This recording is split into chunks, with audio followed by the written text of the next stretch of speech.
introduce our next speaker, Philipp Döschl. Hi.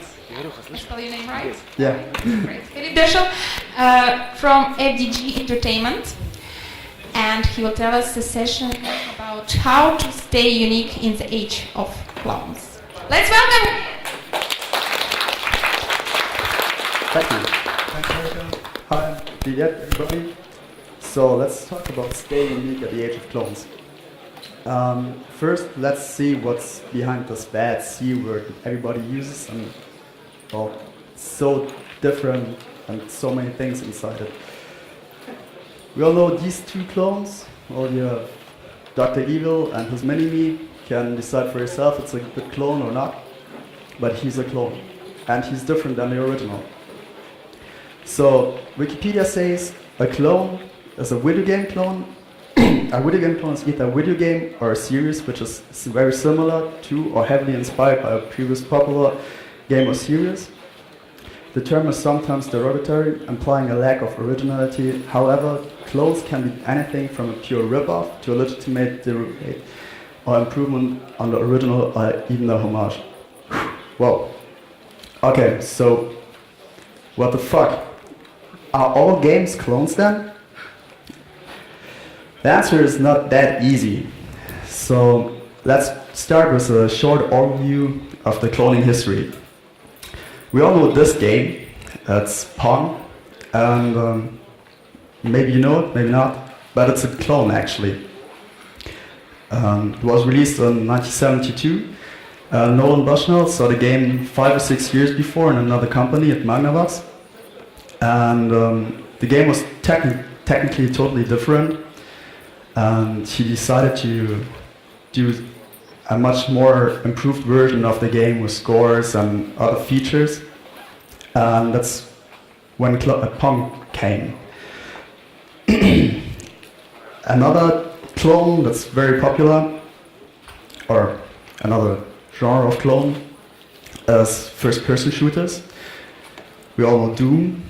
Doom is actually also a clone from Wolfenstein 3D, which also got its inspiration from other games before.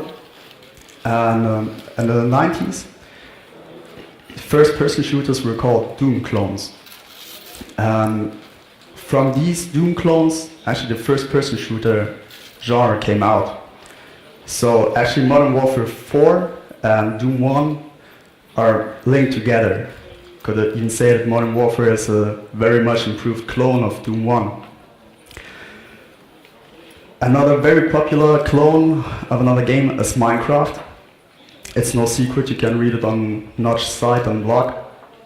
He got his inspiration from Infiniminer, which had similar features but was much more reduced than Minecraft, and he wanted to add new gameplay mechanics and new features.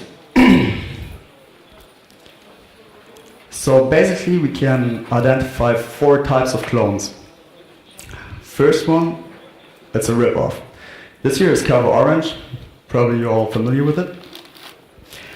And rip-offs always come with legal issues, copyright infringements, and big problems. So the problems that we had, for example, was in Android. We still have these problems. And people come and take the Flash version or rip the iOS app and package it into an APK and put it on the Android store on Google Play. And, well, obviously that's illegal. That's another example of a ripoff. It's not a one-on-one ripoff, but it's still actually the same game with the same levels. They just tweaked a little bit the graphics, and it looks really ugly. Doesn't have good ratings, as you can see. It's just 1 star. Where is it? Here.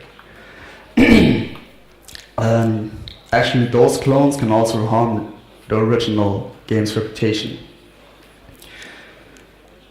And, well, the problem also is that such clones are never really successful. They don't really pay off because they totally fail at monetization and all the stuff. And you wouldn't do this anyway because, well, it's illegal. The second type of clone is the style clone. We have the very popular doodle graphics here. was Doodle Jump. That's Operation Panic. And that's just a run. Hello? You still hear me? Hello? Hello? Yes. Ah, okay.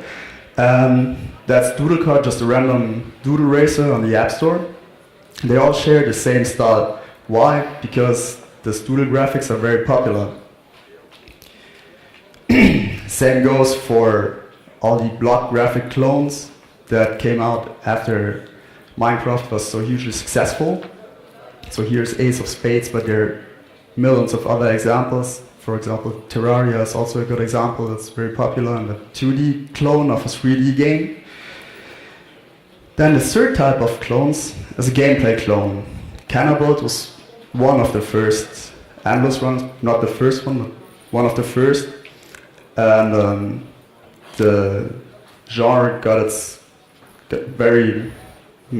many clones and evolved. Well, eventually Jetpack Joyride came out, which really improved the original idea of Cannibal.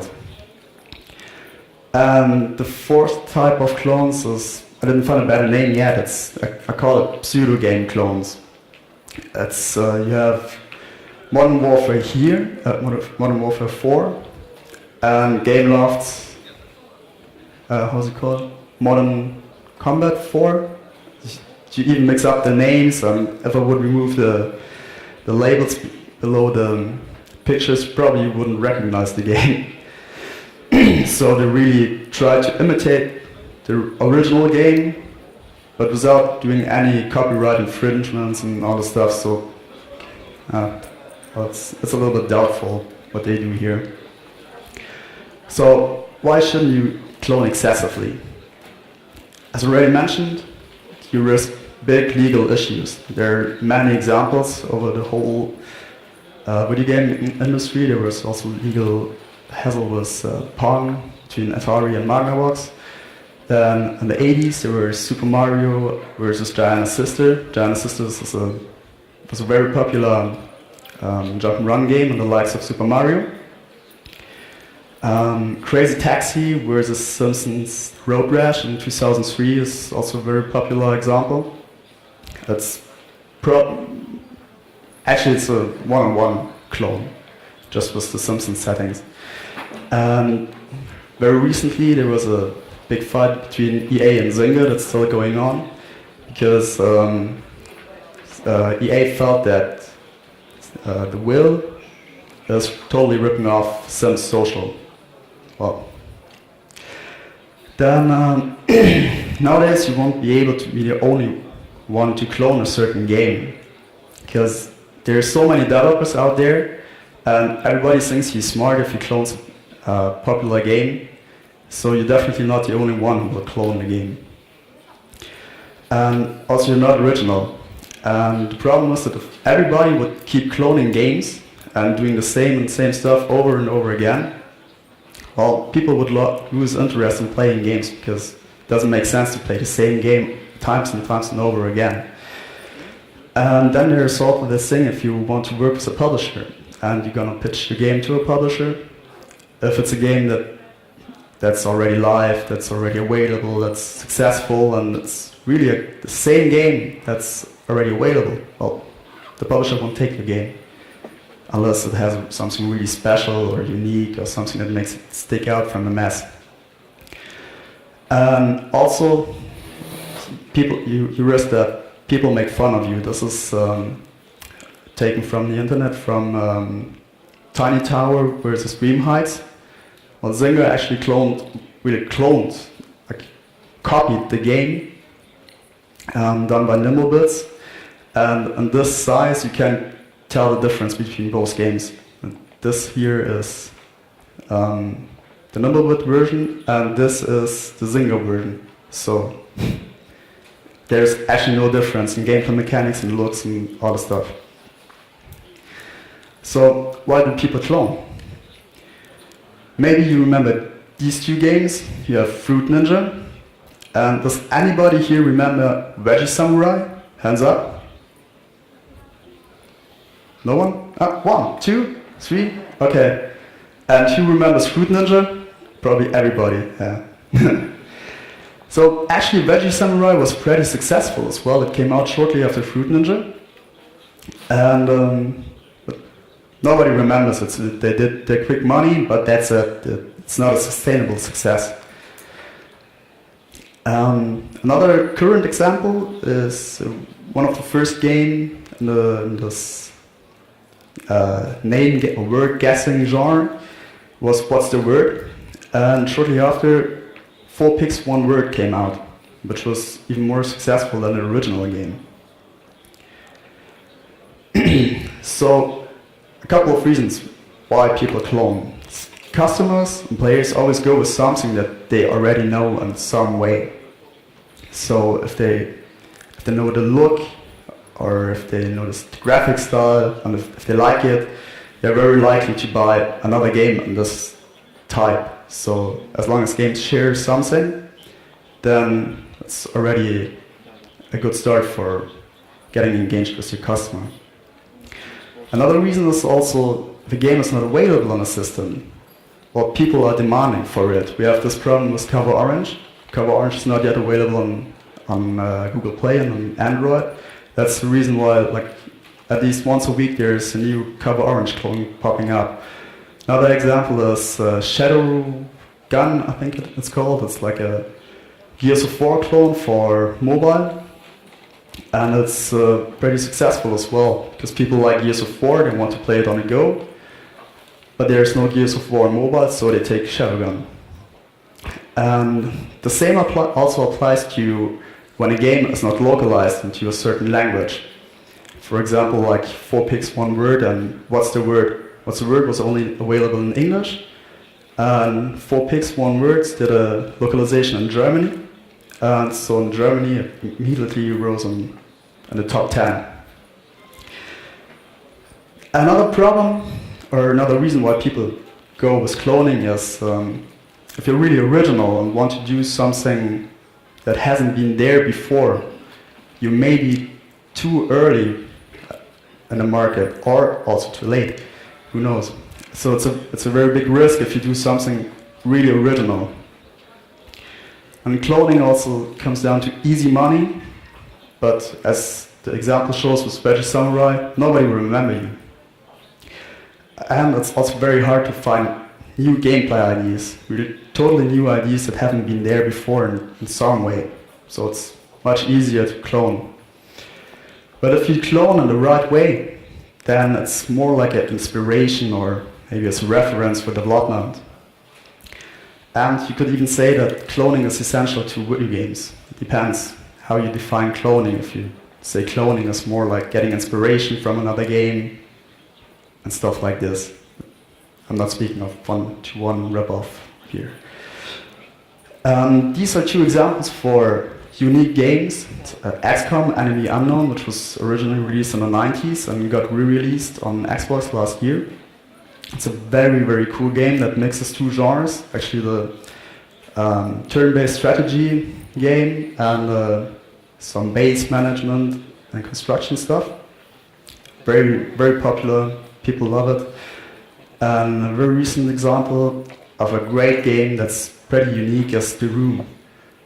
Not sure if you guys know it, but it's really awesome. Check it out on the App Store. And it wasn't there before in a digital way, but maybe you know these little wooden trick boxes where you have to find a hidden mechanism to open the box. Well, this is the digital version, actually. So again, they're playing with something that people already know in some way, but they brought it to the digital world. So let's check how our partners create games. For example, Cover Orange. Johnny wanted to make a game that's totally original. And they sat down and said, let's make a game where you have to save and protect something. In the beginning, the orange, there was not the orange idea. The orange was an orange ball, just a sphere or a circle. And an airplane came and threw bombs on it. And they showed the prototype to some friends. And then a girl said, oh, what a cute orange. And well, then I thought, okay, let's make the ball as an orange. And they continued brainstorming, and eventually the airplane got replaced by the cloud. And well, that's what came out and it's cover orange. And also adding characters adds much personality to the game. Another example is Blueprint 3D, which was very successful as well. Maybe you know Starlight, it was released on Armor Games and other Flash sites. And after having done this game, Casio wanted to make something with 3D projections, so take the same idea, but done in a different way with 3D and other objects. And eventually, during the development, Casio noticed that there's another game that did exactly what he was doing, and it's Coin of Vantage. And he didn't know of this game when he started doing Blueprint 3D, and so he was a little bit disappointed when he saw Coin of Vantage. And so a new challenge came up then, because the game should be different than Coin of Vantage, obviously. And especially with Blueprint 3D, it's very hard to make something different because it's a basic rudimentary gameplay, and so it's very hard to make something different. So the focus was more on polishing the game, giving users a good and enjoyable experience, and still try to go in some different direction with Coin of Vantage. And how do we create games?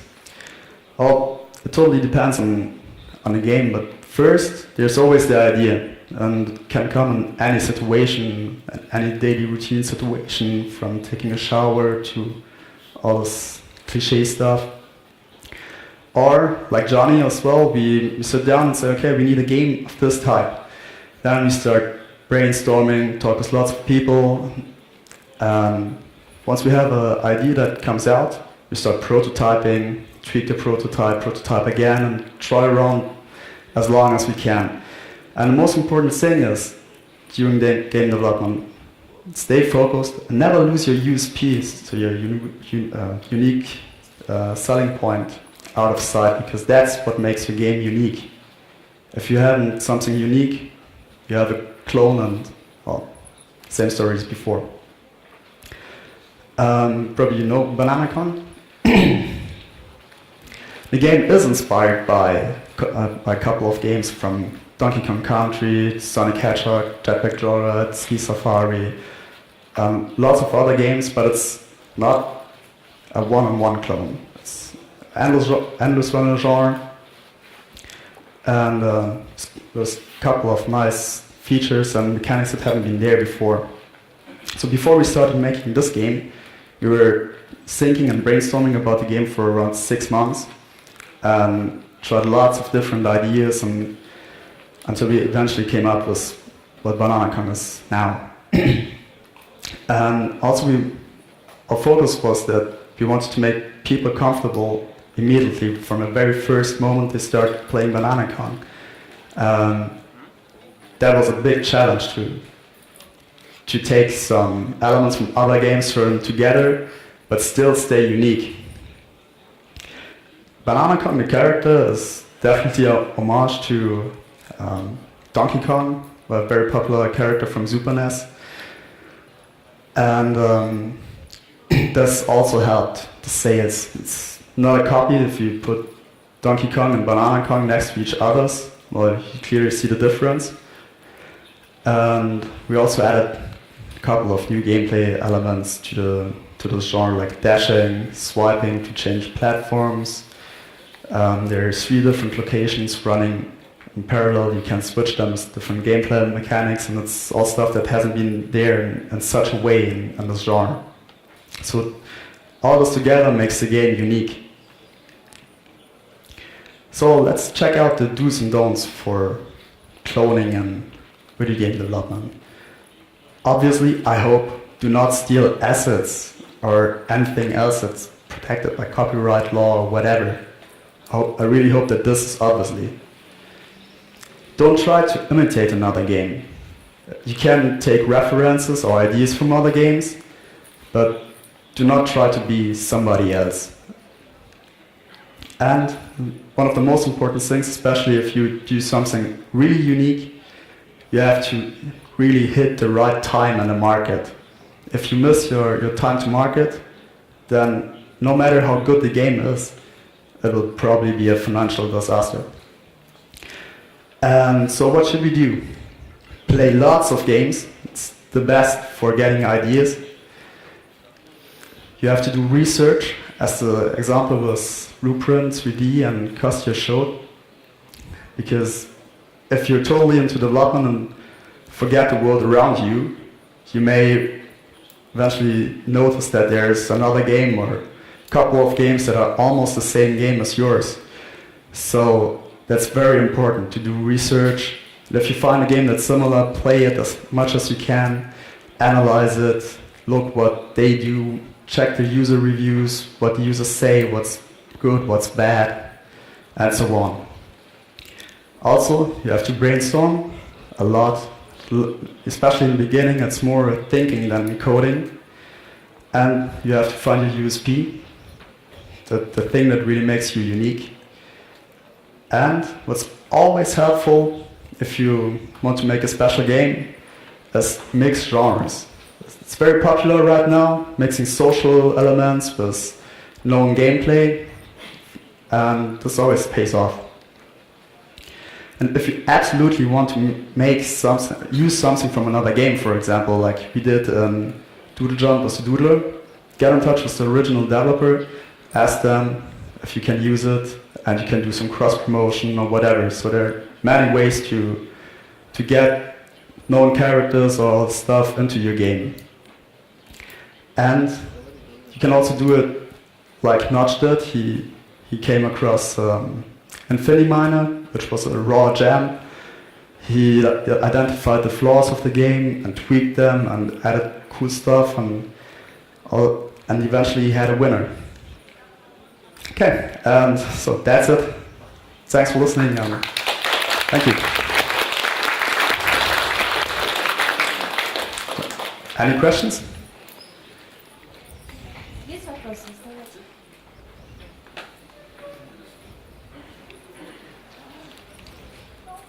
No? Then spasiba, and we have a booth over there, so if you have a minute, then feel free to drop by. And thanks Larika and her team for organizing FlashGAMM and inviting us, and thank you very much.